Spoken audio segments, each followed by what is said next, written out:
Shalom. Pagi ini kita akan bersama-sama membaca firman Tuhan yang terambil dari surat Titus pasal 3 ayat 3 sampai ayat 7. Titus pasal 3 ayat 3 sampai ayat 7. Kita akan membacanya saling sahut bersahutan. Saya akan awali ayat 3, lalu jemaat menjawab ayat yang keempat dan seterusnya saling ganti bergantian sampai tiba pada ayat 7 saja. Karena dahulu kita juga hidup dalam kejahilan, tidak taat, sesat, menjadi hamba berbagai-bagai nafsu dan keinginan. Hidup dalam kejahatan dan kedengkian, keji dan saling membenci. Ayat 4.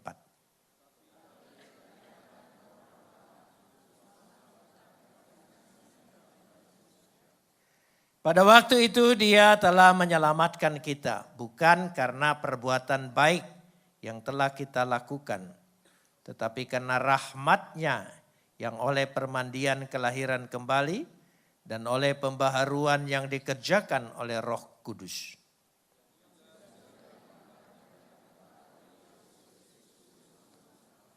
Supaya kita sebagai orang yang dibenarkan oleh kasih karunia-Nya berhak menerima hidup yang kekal sesuai dengan pengharapan kita. Kapot leha Adonai Elohenu kapot leha. Segala kemuliaan ya Adonai Tuhanku, kemuliaan bagimu. Saudara-saudara yang dikasihi Tuhan, pada pagi yang indah ini saya ingin berbicara tentang bagaimana dari budak dosa lalu diangkat menjadi anak Tuhan. Kata budak atau hamba, sebuah kata yang selalu berganti diucapkan tapi statusnya hampir sama. Budak artinya ada keterikatan, tunduk kepada keterikatan yang kuat, yang tetap, yang tidak bisa berubah. Seorang budak sebelum dibebaskan oleh tuannya, dia tidak akan bebas. Sampai turun-temurun, anak keturunannya pun menjadi budak. Itu budak. Jadi status kepemilikan budak adalah ketergantungan, ketaatan kepada seorang majikan yang menjadi tuannya. Karena itu arti budak hampir bersamaan dengan arti pemberhalaan. Jadi penyembah berhala dengan budak hampir sama karena menyebabkan apa? Keterikatan dan ketundukan yang sepenuhnya kepada satu tuan. Karena arti budak itu adalah ikatan dan ketundukan yang dipaksakan dan bangsa Israel menjadi contoh ketika mereka berada di Mesir. Mereka mengalami perbudakan yang begitu lama sehingga identitas mereka hampir-hampir saja hilang. Karenanya dikatakan pada Imamat pasal 26 ayat yang ke-13, kitab Imamat pasal 26 ayat yang ke-13. Akulah Adonai Tuhanmu yang membawa kamu keluar dari tanah Mesir. Supaya kamu jangan lagi menjadi budak mereka. Aku mematahkan kayu kuk yang di atasmu dan membuat kamu berjalan tegak. Jadi seperti kerbau yang dibajak, mengerjakan pembajakan, dia ada kayu kuk di atas lehernya. Sehingga dia harus tunduk dengan perintah-perintah itu. Itulah artinya. Sesungguhnya manusia tidak ada seorang pun yang bebas. Semua menjadi budak. Tanpa terasa kita adalah semua budak. Tidak ada manusia yang bebas. Ya, karena itu kita tunduk kepada sesuatu yang di atas kita. Yang lebih tinggi dari kita. Yang lebih berkuasa dari kita. Kita tunduk dengan itu. Di dalam Yohanes pasal 8 ayat 34 saya ingin ungkapkan dulu. Ya, dikatakan situ. Kata Yesus kepada mereka, Aku berkata kepadamu, sesungguhnya setiap orang berbuat dosa, tolong sambung. Adalah apa? Adalah budak dosa. Dan itu mengikat. Sehingga ikatannya begitu kuat sekali. Siapa yang bisa lepas dari dosa? Saudara bisa melupakan sedikit, tapi tidak bisa melepaskan. Dia selalu menuntut. Tidak ada seorang pun yang bisa. Ya. Sehingga dia tuntutannya ada di dalam pribadi kita. Ketika engkau sedikit lupa, tapi ketika engkau berada dalam dirimu sendiri, engkau selalu dituntut. Tidak ada orang yang bisa menghapus dosa di dalam dirinya. Tidak ada. Dia akan menuntut terus.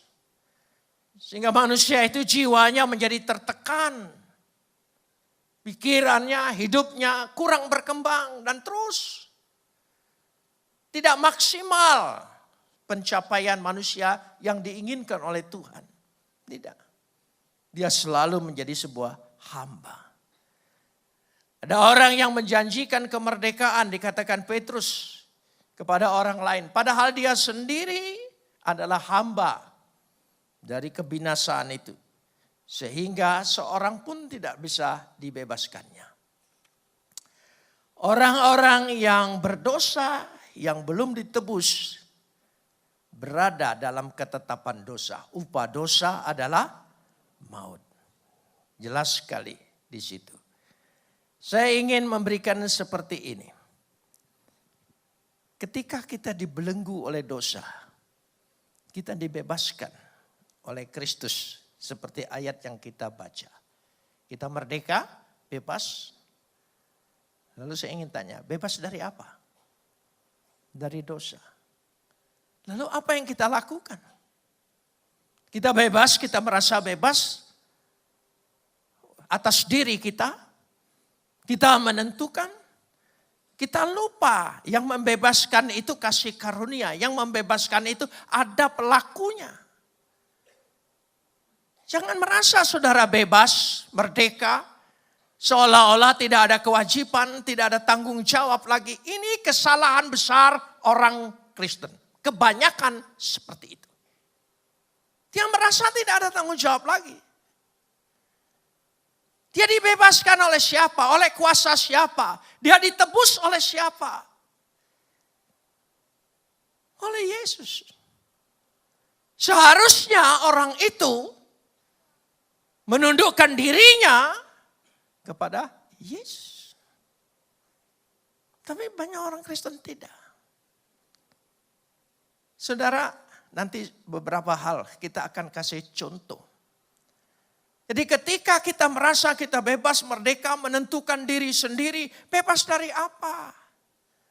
Ini kesalahan besar bagi pemikiran orang Kristen. Dia dibebaskan oleh kasih karunia. Dibebaskan oleh kasih Tuhan. Kasih itu atau cinta itu bukan ide, bukan rumusan. Itu perbuatan. Cinta itu perbuatan. Kalau cinta hanya sekedar kata-kata, saya percaya Anda tidak akan berumah tangga. Karena cinta itu adalah tanggung jawab. Karena kasih Tuhan membebaskan kita, membuat kita menjadi anak-anaknya, diangkat menjadi anaknya. Kita punya tanggung jawab kepada Tuhan kita yang baru, yaitu Tuhan. Ya, ketundukan kita, keterikatan kita kepada Tuhan. Sekarang saya kasih contoh. Ketika kita melihat orang-orang percaya kepada Tuhan, katanya, tampak lewat kasih karunia, tampak lewat Yesus Kristus yang menebus dia.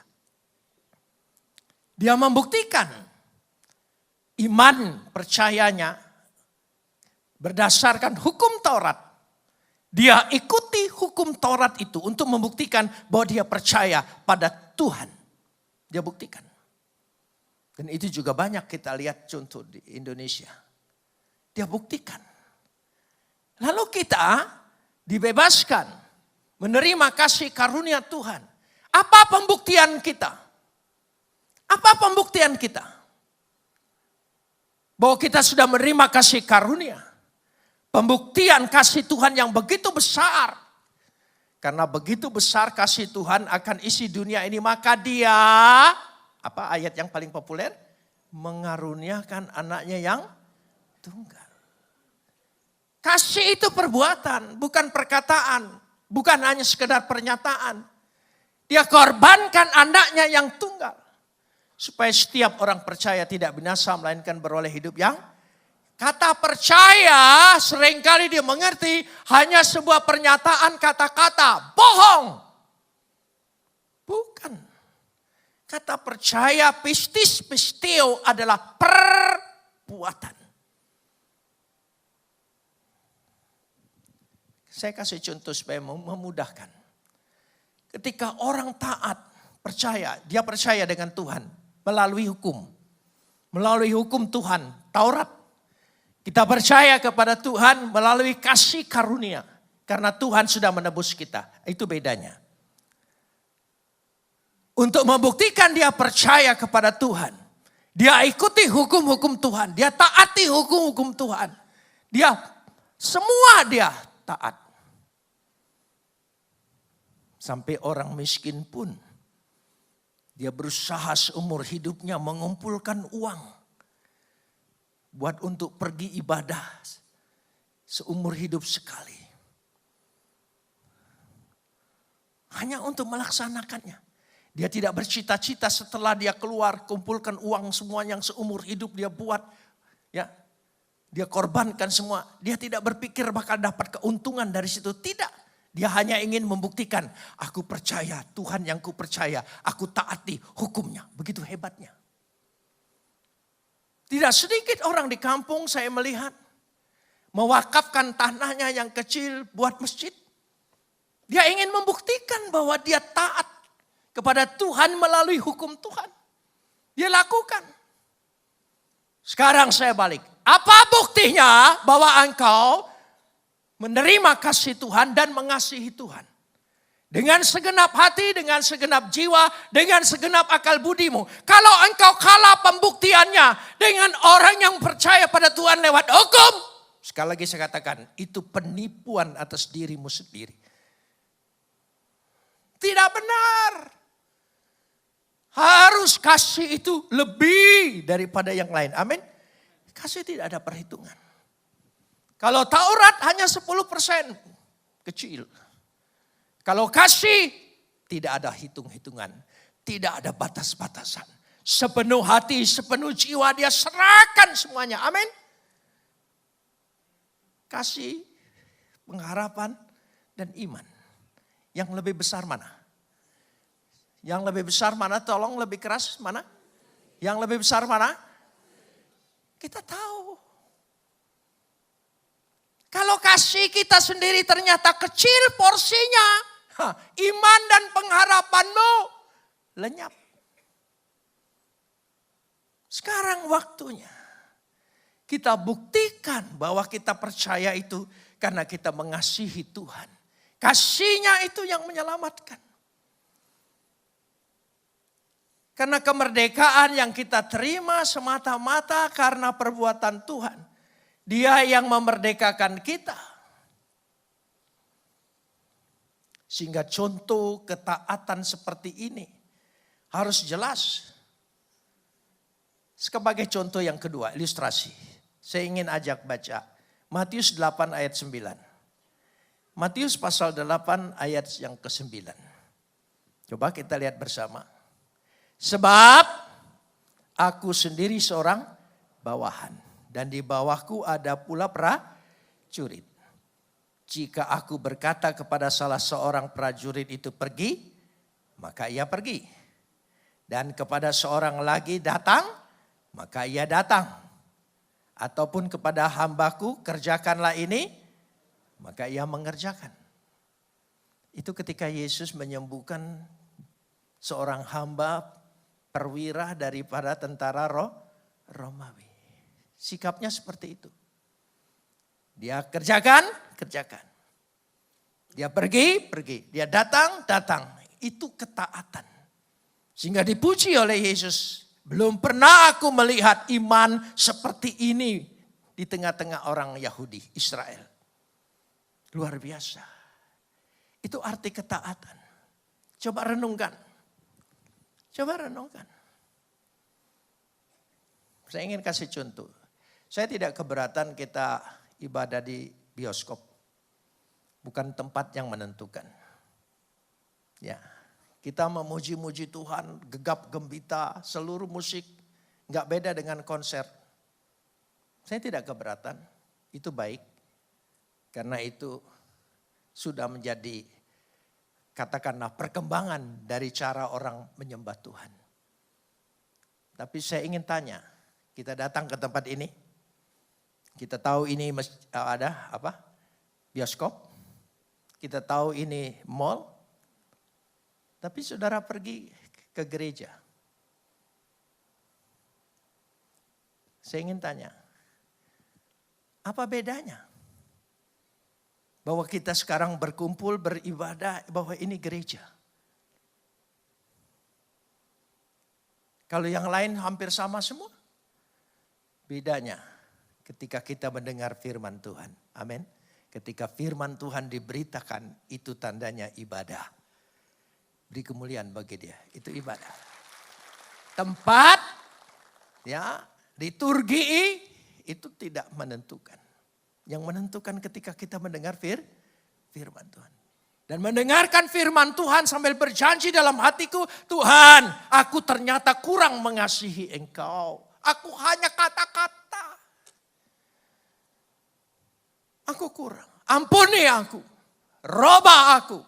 Ketika kasih itu melampaui dan masuk dalam diri kita, Engkau berubah. Kita semua berubah. Amin. Katakan, saya berubah. Ya, bukan. Ketika kita berubah oleh kasih Tuhan itu, merubah kita, pandangan kita, corak hidup kita, cara hidup kita, dia rubah semua. Saya percaya masalah yang engkau hadapin pun dapat dirubah oleh dia. Sakit penyakitmu berubah menjadi kesembuhan yang luar biasa. Katakan amin. Jadilah. Amin. Kasih Tuhan. Dia kerjakan itu karena dia mengasihi. Perhatikan semua. Dari sejak dia mengubah air menjadi anggur. Karena dia mengasihi supaya keluarga itu tidak kena aib. Supaya pesta pernikahannya diselamatkan. Dia menyembuhkan orang kusta karena kasihnya. Semua mujizat dia lakukan karena kasihnya.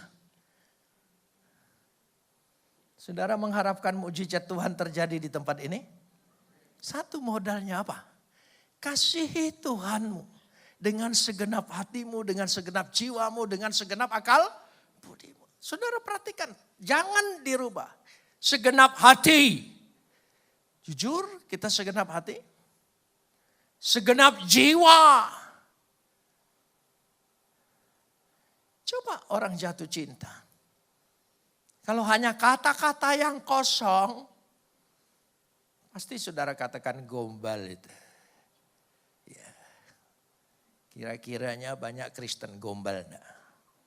Ya, jangan-jangan kita juga Kristen gombal. Ngomong tidak ada isi. Katanya mengasihi Tuhan tapi tidak ada isinya. Tidak bisa bermain-main dalam percaya Yesus. Jangan saudara pikir bisa berleha-leha. Ini akhir zaman. Ini waktunya engkau bersungguh-sungguh. Amin. Ya, waktunya. Orang tua, ketika seorang anak, dikatakan di sini. Oleh Galatia pasal 4 ayat 7. Galatia pasal 4 ayat 7. Ya, dikatakan apa? Jadi, coba kita baca bersama. Jadi, kamu bukan lagi hamba. Melainkan apa? Anak. Jikalau kamu anak, maka kamu juga ahli-ahli waris. Dahsyat. Kita bukan lagi hamba tapi anak. Nah, saya ingin kasih tahu kenapa konsep ini. budak bisa dibebaskan dengan 3 cara. 1, dibayar tunai, lunas sesuai harga yang dituntut oleh tuan yang pertama. Bayar lunas. Sekarang saya tanya, saudara sudah dibayar lunas? Oleh siapa? Yesus. Yesus sudah serahkan apa? Tubuhnya. Makanlah tubuhku, minumlah darahku. Lunas. Tetelestai, selesai. Tidak ada utang piutang lagi. Yang kedua, seorang budak bisa bebas karena dinikahi menjadi istrinya. Kita bebas. Makanya jemaat Tuhan itu disebut mempelai perempuan. Kita sudah menikah.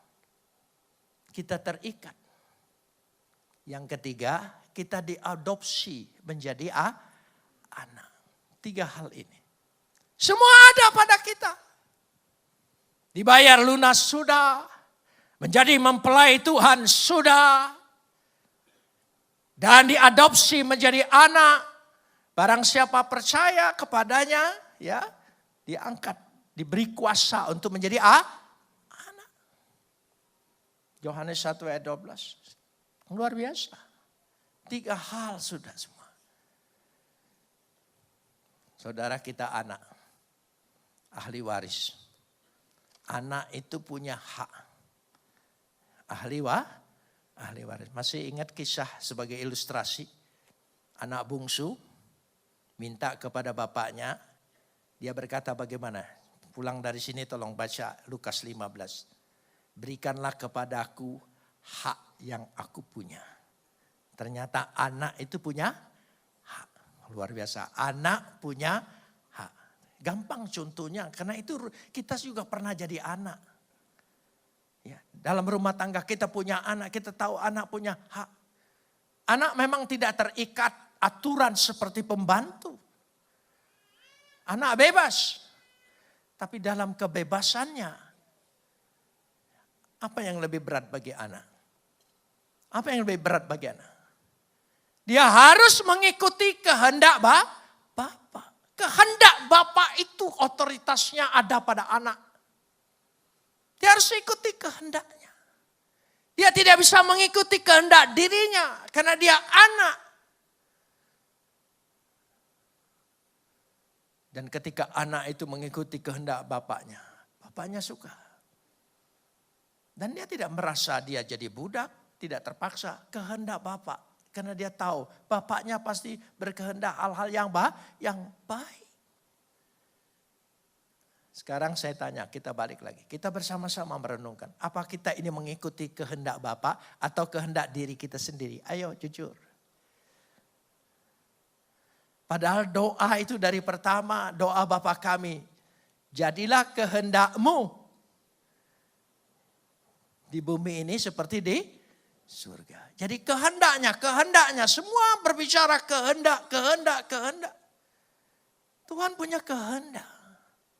Kehendak kita menjadi anak yang sempurna. Anak sesuai dengan rencana Bapa. Anak sesuai dengan keinginan Bapa. Sekarang berkaca pulang dari sini. Apakah engkau dan kita semua ini sudah sesuai dengan keinginan Tuhan? Hidup kita. Jangan-jangan kita masih terikat dengan iblis. Masih terikat dengan dosa. Kita masih berpura-pura dalam hal seperti itu. Pagi ini kita renungkan sungguh-sungguh.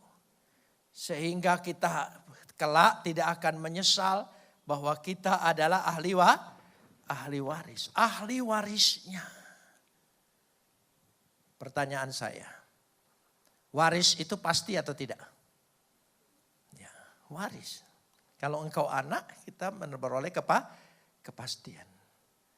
Jadi tidak usah minta masuk sorga. Sorga itu sudah bagian kita. Katakan amin.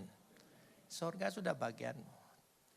Tapi orang yang bakal masuk sorga, ciri-ciri hidupnya kelihatan. Kalau perilaku hidupnya, segalanya tidak layak di sorga, Silakan ke sorga tetangga. Saudara. Ya. Kalau kita tetap punya ciri-ciri sendiri, iya. Saya ingin kasih contoh. Saya orang Palembang asli. Dari keluarga Kemas. Saya dididik supaya berbeda dengan anak yang lain. Katakanlah dalam Palembang, jangan sama dengan anak kampung. Kamu beda. Apa bedanya? Ketika ada orang jualan lewat, ya, kami kalau teriak dimarahin. Ya, pempek, dimarahin. Dimarahin. Tidak boleh teriak. Tidak boleh teriak-teriak. Itu anak kampung. Anak keluarga Kemas tidak boleh. Kamu kejar dia. Sampai dekat bilang, pempek. Nah, baru saudara. Jadi ada pola hidup, tingkah laku, perilaku yang berbeda. Itu baru tingkatan Kemas, gak ada apa-apanya. Ya. Sekarang sudah tidak berlaku lagi itu. Dulu dianggap masih berlaku. Saya pernah ketemu orang Palembang. Ya, sambil saya makan martabak har, keluar dari sana. Lalu di situ dia sedang jualan majalah. Keluar dari situ saya lihat saya. Dia bilang, Bang Cek, orang Palembang ya? Orang Palembang. Iya, saya bilang. Orang Palembang. Oh, saya juga orang Palembang. Dulu Jalan Sudirman ini sebagian besar ini punya nenek moyang saya. Hebat sekali. 7 turunan, hartanya tidak habis. Luar biasa. Lalu saya tanya, kenapa kamu sekarang jualan majalah? Oh, masalahnya saya keturunan ke-8. Sudah habis waktunya. Kita tidak ahli waris seperti itu. Tidak ada daluwarsa bagi kita. Amin. Ya, tapi buktikan kita ini memang sungguh-sungguh anak Tuhan. Rumah tangganya, perkataannya, janjinya, usahanya. Amin. Bukan tidak boleh cari keuntungan, boleh. Tapi jangan menipu. Jangan berdusta. Hati-hati. Maaf, ibu-ibu jangan marah dulu ya. Ya marah. Yang paling pandai berdusta itu wanita. Oh iya. Iya. Makanya wanita paling tidak bisa didustai. Kenapa? Karena dia belajar dusta langsung dari sumbernya. Iblis. Bapak pendusta. Jadi ketika laki-laki mau mendustai dia, kau belajar dusta dari saya, aku belajar dari mbahnya, tahu? Jangan coba-coba. Makanya jangan coba-coba engkau dustain wanita. Amin. Dia pura-pura percaya. Pura-pura itu. Lirikan matanya itu dia tahu engkau ngetik siapa di HP-mu. Oh, hati-hati. Karena dia punya feeling lebih besar. Sebab dia berhubungan langsung. Yang ngobrol langsung. Adam dalam kitab suci tidak pernah ngobrol dengan iblis loh. Yang ngobrol dengan iblis siapa? Ya sudah, jangan marah dulu saudara. Ini Alkitab. Tapi hikmahnya maksudnya, jangan sekali-kali dustai istrimu, dustai kekasihmu, amin. Supaya rezekimu diberkati oleh Tuhan. Kalau rezekimu ternyata banyak ditipu orang, itu karena engkau banyak menipu istrimu. Bertobat. Bertobat, jujur. Pengalaman saya balik lagi pengalaman. Bukan pengalaman saya mendustain istri, bukan. Pengalaman saya di penjara. Saya di penjara 6 tahun. Karena percaya Yesus. 6 tahun. Dari tahun 74 sampai tahun 80. Masa-masa suram. Ya. Dipindahkan di penjara macam-macam. Dari RT M. Budi Utomo pindah ke Cipinang, pindah Kali Sosok, pindah ke LP Cirebon. Kumpul dengan penjahat-penjahat semua. Dan saya tanya satu persatu. semua perbuatannya. Dan semua rata-rata menyesal. Di balik perbuatanmu dan penyesalanmu, apa yang pernah terjadi? Rata-rata berbicara, saya mendustai ibuku. Saya mengkhianati istriku. Rata-rata semua bersaksi seperti itu. Kalau rata-rata semua seperti itu artinya sebuah bukti. Jangan dustai ibumu. Amin. Hormati ibu bapakmu. Alkitab berkata apa? Sekali lagi, hormati apa? Jangan salah, Alkitab jangan salah tulis. Aslinya itu hormati ibu bapakmu. Tidak pernah hormati bapak dan ibumu. Tidak, ibu dulu. Sebab yang mengandung kita itu ibu, tidak pernah bapak. Ya, yang 9 bulan 10 hari ibu mengandung. Ya, dan dia bawa terus. Tidak ada seorang ibu bilang, saya capek taruh dulu. Gak bisa saudara. Loh ya. Setiap bayinya bergerak berapa saraf yang harus putus dari ibu itu. Karena itu wanita itu setelah masa tuanya lebih rentan daripada laki-laki. Hormati. Saudara ingin diberkati? Hormati ibumu. Amin. Beri kemuliaan bagi dia. Pulang dari sini kalau ibumu tidak ada, ya datang ke rumahnya. Banyak warung di sini, saudara. Bawa makanan kesukaan dia. Janji amin? Aminnya sedikit, amin? Oh ya. Tidak mungkin saudara kekurangan. Hormati. Dan hargai istrimu. Istrimu itu dia mengasihi, coba buktinya kasih. Suami istri membuktikan dia sangat mengasihi keluarganya. Ibu-ibu, enggak beda pembantu kan. Bangun pagi, masak, siapkan anak sekolah. Wah, dari cuciannya, dari semuanya. Meskipun ada pembantu tapi dia tetap terlibat lebih dulu. Itu ibu. Dia bukan budak. Dia tahu perbuatan dia itu, dia sangat mengasihi keluarganya. Itu bukti. Jadi kasih itu harus ada perbuatan. Ibu-ibu kalau sakit, mana bisa seperti bapak tertidur seharian. Gak bisa, dia harus tetap bangun, dia harus perhatikan anak-anaknya. Dia harus lihat itu semuanya, itu ibu. Amin. Ya, gak usah contoh yang muluk-muluk. Jika engkau mengasihi Tuhan, kasih itu perbuatan. Katakan bersama, kasih itu perbuatan. Sekali lagi. Amin. Buktikan kasihmu kepada Tuhan. Dari melayani dia, dari berserah pada dia, dari patuh dan taat kepada dia. Dengan demikian dikatakan di sini, orang yang menerima kasih karunia itu ya harus membuktikan bahwa begitu besar. Kalau saudara tidak bisa mengasihi Tuhan sebesar apapun karena engkau belum menerima kasih Tuhan. Kalau kita sudah menerima kasih Tuhan, luar biasa.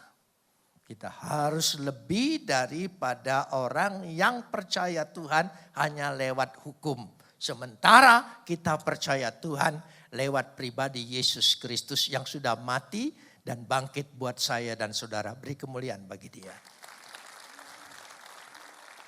Mari kita berdoa.